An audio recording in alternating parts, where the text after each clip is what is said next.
राहुल गांधी ने बिल्कुल सही जगह पर पांव रख दिया है। भारतीय जनता पार्टी के दुमछल्ले नेताओं से लेकर बड़े नेता और गोदी मीडिया तक बिलबिला रही है।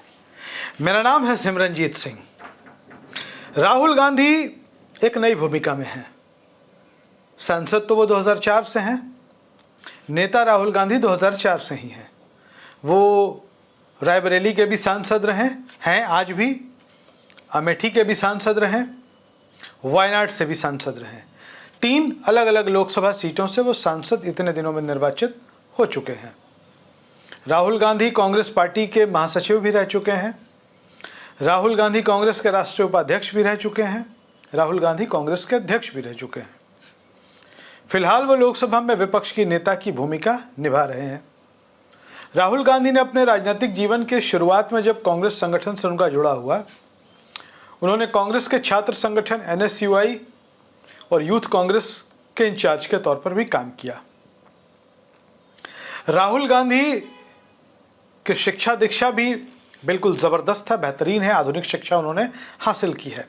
लेकिन आज की तारीख में राहुल गांधी जिस भूमिका में दिखाई दे रहे हैं, वो एक क्रांतिकारी की भूमिका है, एक जननायक की भूमिका है, एक संघर्षशील योद्धा की भूमिका है और एक समाज सुधारक, सोशल रिफॉर्मर की भूमिका में भी राहुल गांधी आ गए हैं। राहुल गांधी ने जिस तरीके से महिलाओं की आज़ादी की मजबूत तरीके से वकालत की है, भारतीय जनता पार्टी और गोदी मीडिया वापस अपने पुराने लाइन पर आ गए हैं, जहां उन्हें नहीं जाना था। हम अपने वीडियोस में बार बार बता चुके हैं कि देश की नई पीढ़ी, जो जेनजी जिनको हम कह रहे हैं, उनको सांप्रदायिकता में बिल्कुल भी भरोसा नहीं है। आप उनके ऊपर धार्मिक सवाल दागकर, धार्मिक भावनाओं में बांधकर आप उनसे देश की राजनीति की दशा दिशा तय नहीं करवा सकते। आज की नई पीढ़ी धर्म को, अध्यात्म को बिल्कुल व्यक्तिगत और अपनी आस्था और पसंद का विषय मानती है।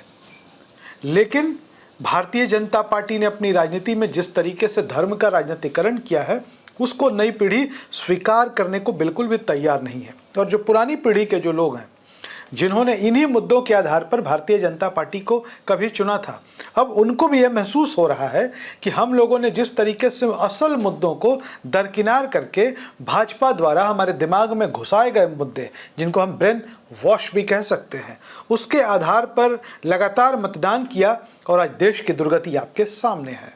देश के सामने रोजगार, महंगाई, गरीबी और स्वास्थ्य स्थिति की, जो स्वास्थ्य सुविधाओं की जो व्यवस्था है, जो शिक्षा व्यवस्था में जो दुर्गति हो चुकी है, जो परीक्षा व्यवस्था में जो सामने सब कुछ दिख रहा है, वो कहीं ना कहीं इसी वजह से है क्योंकि हमने गलत मुद्दों पर ही वोट करना शुरू कर दिया।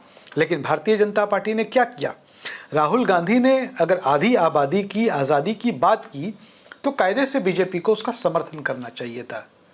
भारत के विकास के लिए, भारत को जो बीजेपी के लोग दावा विश्व गुरु बनाने का करते हैं, उसके लिए आधी आबादी को आगे बढ़ाना बेहद ज़रूरी है।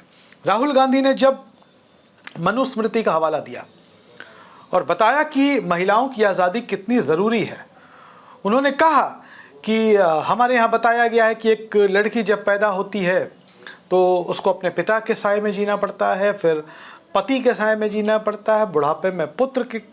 राहुल गांधी ने इसको कहा कि इस परंपरा को, इस प्रथा को बंद करना होगा।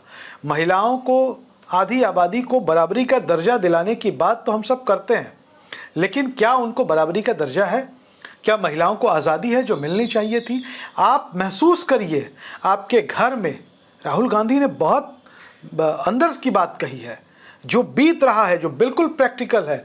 लड़के को जो आज़ादी मिलती है, क्या वो लड़की को मिलती है? नहीं मिलती। जबकि हम बात बड़ी बड़ी करते हैं। राहुल गांधी ने जेनजी के बाद आधी आबादी का दिल जीतने के लिए उनकी आज़ादी की बात की। राहुल गांधी का ये जो विचार था, ये साधारण सामान्य नहीं था। बहुत ही समझ, विचार और मंथन के बाद ये एक वैचारिक आंदोलन हम इसे कह सकते हैं। जो राहुल गांधी ने छेड़ी है, इसको वैचारिक क्रांति कह सकते हैं। क्यों? क्योंकि महिलाओं की आज़ादी इस देश के लिए, आप महसूस करेंगे, बहुत ज़रूरी है। राहुल गांधी की बातों का कोई जवाब नहीं दे रहा है। उल्टे ये कहा जा रहा है कि राहुल गांधी हिजाब पर नहीं बोलते, राहुल गांधी शरिया पर नहीं बोलते।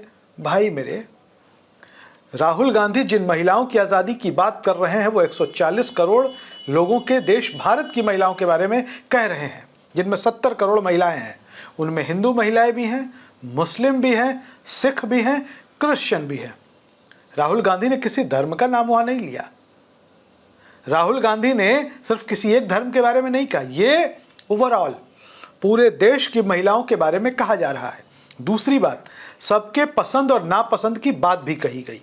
अगर किसी महिला का मन है कि वो पर्दे में रहे, उसकी मर्जी, घूंघट में रहे, उसकी मर्जी, नकाब में रहे, हिजाब में रहे, उनकी मर्जी। इस पर हम कोई सवाल नहीं उठा सकते। राहुल गांधी का साफ तौर पर यही संदेश था। और भारतीय जनता पार्टी तो लगातार ऐसी बातें करती है कि जिससे उनका जो आधार है वो और खिसक रहा है।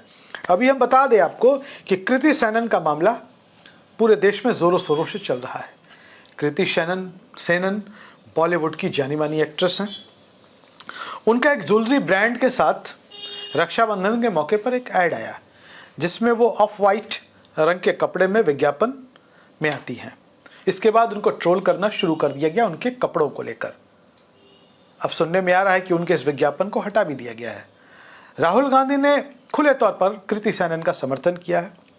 राहुल गांधी ने महिलाओं की आज़ादी का समर्थन किया और साफ संदेश दिया है कि एक महिला क्या पहनती है, एक महिला क्या करती है और कहाँ जाती है, यह उसकी पसंद है। अब आपको बता दें कि जितने भी मनुवादी विचार के लोग हैं, जो लोग महिलाओं की आज़ादी के विरोधी हैं, वो राहुल गांधी का विरोध कर रहे हैं, राहुल गांधी को ट्रोल कर रहे हैं, राहुल गांधी के बारे में हेमंता टाइप के लोग अपशब्द भी बोल रहे हैं। खैर, ये उनका अधिकार है, वो बोलते ही रहते हैं, इसमें कोई दो राय नहीं है। लेकिन जो आज की पीढ़ी की महिलाएं हैं, जो अपने पैरों पर खड़ा होना चाहती हैं, जो अपने दम पर कुछ कर गुजरना चाहती हैं, राहुल गांधी आज उनके लिए खड़े हुए हैं। और जनजी के बाद इन महिलाओं के लिए राहुल गांधी का पूरा जो खुला सपोर्ट है वो आने वाले भविष्य की राजनीति की ओर इशारा कर रहा है। और यही वजह है कि बीजेपी का पूरा इकोसिस्टम हिल गया है।